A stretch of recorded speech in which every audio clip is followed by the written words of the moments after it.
Capítulo 11.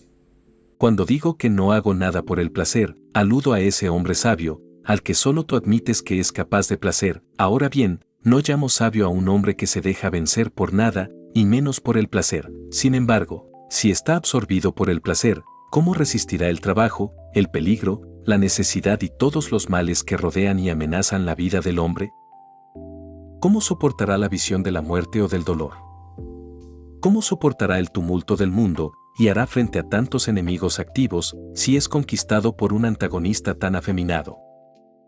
Hará lo que el placer le aconseje, pues, ¿no veis cuántas cosas le aconsejará hacer? No podrá, dice nuestro adversario, darle ningún mal consejo, porque está combinado con la virtud. Además, ¿no ves qué pobre clase de bien supremo debe ser aquel que requiere un tutor para asegurar que sea bueno en absoluto? ¿Y cómo va a gobernar la virtud del placer si lo sigue, viendo que seguir es el deber de un subordinado, gobernar el de un comandante?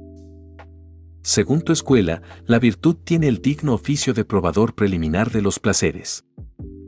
Sin embargo, veremos si la virtud sigue siendo virtud entre quienes la tratan con tanto desprecio, pues si abandona su puesto propio ya no puede conservar su nombre propio. Mientras tanto, para ir al grano, te mostraré muchos hombres acosados por los placeres, hombres sobre los que la fortuna ha derramado todos sus dones, a los que debes admitir que son malos. Mirad a Nomentanus y a Apicius, que digieren todas las cosas buenas, como ellos las llaman, del mar y de la tierra, y repasan sobre sus mesas todo el reino animal. Míralos mientras se recuestan en lechos de rosas regodeándose en su banquete, deleitando sus oídos con música, sus ojos con exhibiciones, sus paladares con sabores. Todo su cuerpo es excitado con aplicaciones suaves y calmantes, y para que ni siquiera sus fosas nasales estén ociosas, el mismo lugar en el que solemnizaron 111 los ritos de lujo está perfumado con varios perfumes. Diréis que estos hombres viven en medio de los placeres. Sin embargo, están mal, porque se complacen en lo que no es bueno. Capítulo 12. Están mal parados, responde él, porque surgen muchas cosas que distraen sus pensamientos y sus mentes están inquietas por opiniones conflictivas. Admito que esto es cierto, sin embargo, estos mismos hombres, necios, inconsistentes y seguros de sentir remordimientos como son, reciben, no obstante, un gran placer. Y debemos admitir que al hacerlo están tan lejos de sentir alguna molestia como de formarse un juicio correcto, y que, como es el caso de muchas personas, están poseídos por una alegre locura y ríen mientras deliran. Los placeres de los sabios, por el contrario, son suaves, decorosos, rayanos en la torpeza, mantenidos bajo control y apenas perceptibles, y no son invitados a venir ni recibidos con honor cuando llegan por su propia voluntad, ni son acogidos con ningún deleite por aquellos a quienes visitan, que los mezclan con sus vidas y llenan con ellos los espacios vacíos, como una farsa divertida en los intervalos de los asuntos serios. Que no sigan, pues, uniendo asuntos incongruentes, ni relacionando el placer con la virtud, error por el que cortejan a los peores hombres. El imprudente despilfarrador, siempre en licor y eructando los vapores del vino, cree que vive con la virtud, porque sabe que vive con el placer, ya que oye decir que el placer no puede existir aparte de la virtud.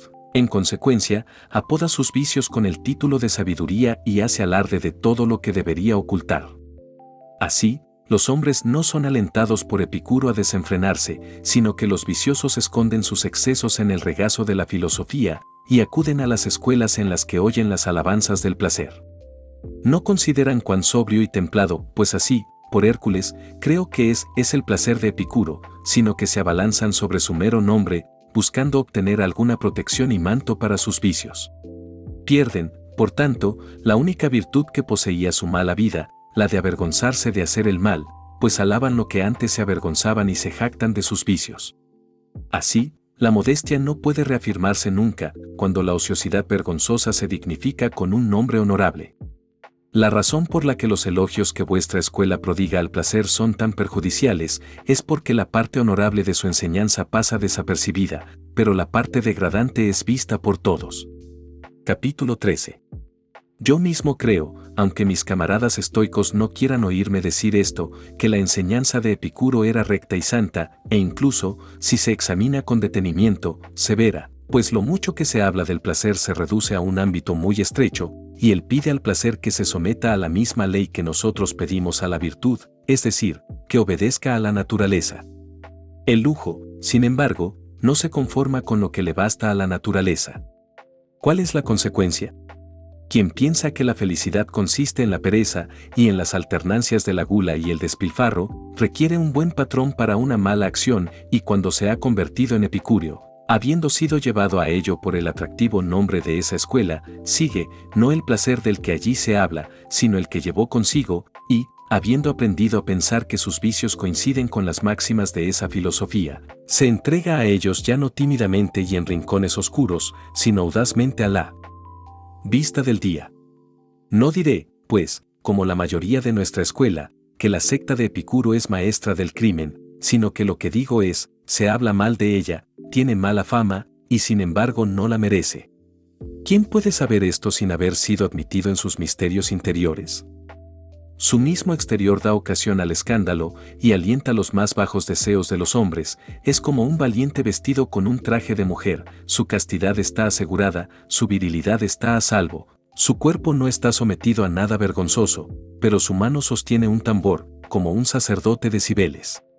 Escoge, pues, alguna inscripción honorable para tu escuela, alguna escritura que en sí misma despierte la mente, la que actualmente está sobre tu puerta ha sido inventada por los vicios.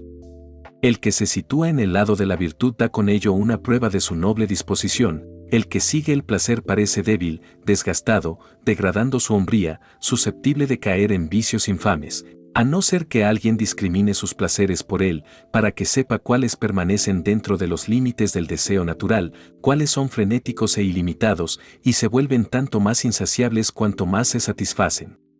Pero, vamos. Dejemos que la virtud nos guíe en el camino, entonces cada paso será seguro. El exceso de placer es perjudicial, pero con la virtud no hay que temer ningún tipo de exceso, porque la moderación está contenida en la propia virtud. Lo que se daña por su propia extensión no puede ser algo bueno. Además, ¿qué mejor guía puede haber que la razón para los seres dotados de una naturaleza razonadora? Así que si esta combinación te agrada, si estás dispuesto a proceder a una vida feliz así acompañado, deja que la virtud guíe el camino, deja que el placer siga y cuelgue alrededor del cuerpo como una sombra. Es la parte de una mente incapaz de grandes cosas entregar la virtud, la más alta de todas las cualidades, como una sierva del placer. Capítulo 14. Dejemos que la virtud dirija el camino y lleve el estandarte, tendremos el placer por todo ello, pero seremos sus amos y controladores, puede ganar algunas concesiones de nosotros, pero no nos obligará a hacer nada.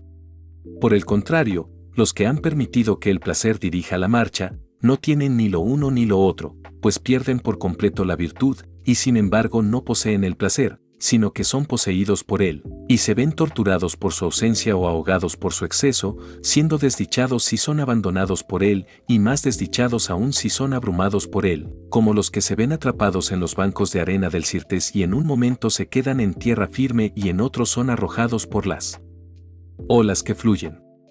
Esto surge de una exagerada falta de autocontrol y de un oculto amor al mal, pues es peligroso que quien busca el mal en lugar del bien alcance su objeto. Así como se cazan fieras con trabajo y peligro, y aun cuando se las atrapa se las encuentra como una posesión angustiosa, pues a menudo hacen pedazos a sus guardianes, así también son los grandes placeres, resultan ser grandes males y hacen prisioneros a sus dueños. Cuanto más numerosos y más grandes son, más inferior y esclavo de más amo se vuelve ese hombre que el vulgo llama hombre feliz. Puedo incluso llevar esta analogía más lejos, como el hombre que rastrea animales salvajes hasta sus guaridas y que pone gran empeño en buscando con trampas a los brutos errantes para atarlos y haciendo que sus sabuesos rodeen el espacioso claro para seguir sus huellas, descuida cosas mucho más deseables y deja muchos deberes sin cumplir. Así el que persigue el placer lo pospone todo a él, descuida lo primero esencial, la libertad, y lo sacrifica a su vientre, ni compra el placer para sí mismo, sino que se vende al placer. Capítulo 15. ¿Pero qué, pregunta nuestro adversario, se opone a que la virtud y el placer se combinen juntos, y se forme así un bien supremo, para que el honor y el placer sean la misma cosa? Porque nada, excepto lo que es honorable, puede formar parte del honor, y el bien supremo perdería su pureza si viera en sí mismo algo distinto de su propia parte mejor. Incluso la alegría que surge de la virtud, aunque sea algo bueno, no es parte del bien absoluto, como tampoco lo son la alegría o la paz mental, que son ciertamente cosas buenas, pero que simplemente siguen al bien supremo, y no contribuyen a su perfección, aunque son generadas por las causas más nobles. Quien, por el contrario, forma una alianza, y además unilateral, entre la virtud y el placer, obstruye cualquier fuerza que la una pueda poseer por la debilidad de la otra, y envía a la libertad bajo el yugo, pues la libertad solo puede permanecer invicta mientras no conozca nada más valioso que ella misma, pues comienza a necesitar la ayuda de la fortuna, que es la más absoluta esclavitud. Su vida se vuelve ansiosa, llena de sospechas, timorata, temerosa de los accidentes, esperando con agonía los momentos críticos del tiempo. No se proporciona a la virtud una base sólida e inamovible si se le pide que se apoye en lo que es inestable, y que puede ser tan inestable como depender del mero azar, y de las vicisitudes del cuerpo y de las cosas que actúan sobre el cuerpo. ¿Cómo puede un hombre así obedecer a Dios y recibir todo lo que sucede con un espíritu alegre, sin quejarse nunca de la suerte y dando una buena interpretación a todo lo que le sucede, si se agita por los pequeños pinchazos de los placeres y los dolores? Un hombre no puede ser un buen protector de su país, un buen vengador de sus males, o un buen defensor de sus amigos, si se inclina por los placeres. Que el bien supremo, pues, se eleve a esa altura de la que ninguna fuerza puede desalojarlo, a la que no pueden ascender ni el dolor, ni la esperanza, ni el miedo, ni ninguna otra cosa que pueda menoscabar la autoridad del bien supremo. Solo la virtud puede abrirse camino, con su ayuda hay que escalar esa colina, se mantendrá valientemente en pie y soportará lo que le pueda ocurrir no solo con resignación, sino incluso con voluntad. Sabrá que todos los momentos difíciles vienen en obediencia a las leyes naturales, y como un buen soldado soportará las heridas, contará las cicatrices, y cuando esté traspasado y moribundo aún adorará al general por el que cae, tendrá presente la vieja máxima: sigue a Dios. Por otra parte, el que refunfuña, se queja y se lamenta, se ve sin embargo obligado a obedecer órdenes, y es arrastrado, aunque sea contra su voluntad, a cumplirlas. Pero qué locura es ser arrastrado en lugar de seguir. Tan grande, por Hércules, como lo es la necedad y la ignorancia de la verdadera posición de cada uno el afligirse porque no se ha conseguido algo o porque algo nos ha causado un trato áspero, o el sorprenderse o indignarse por esos males que les ocurren tanto a los hombres buenos como a los malos. Me refiero a las enfermedades, a las muertes, a los males y a los demás accidentes cruzados de la vida humana. Soportemos con magnanimidad lo que el sistema del universo nos obliga a soportar. Todos estamos obligados por este juramento, soportar los males de la vida mortal y someternos con buena gracia a lo que no podemos evitar. Hemos nacido en una monarquía, nuestra libertad es obedecer a Dios.